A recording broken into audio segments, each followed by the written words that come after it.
If you are experiencing pending transfers on Coinbase, it can be frustrating. This guide will help you understand and resolve those issues step by step. Step 1. Check transfer status. Log into your Coinbase account and navigate to the Assets or Portfolio section. Look for the specific transfer that is pending and check its status for any updates or additional information. Step 2. Review transaction details. Click on the pending transaction to view its details. Make sure to check the amount, the recipient's address, and any notes or messages related to the transfer. This can help identify any potential issues.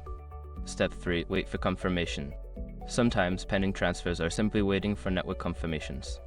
Depending on the cryptocurrency, this can take some time. Be patient and monitor the transaction status periodically. Step 4. Contact support. If the transfer remains pending for an extended period, reach out to Coinbase support. Provide them with the transaction ID and any relevant details to help them assist you more effectively. Step 5. Consider resending.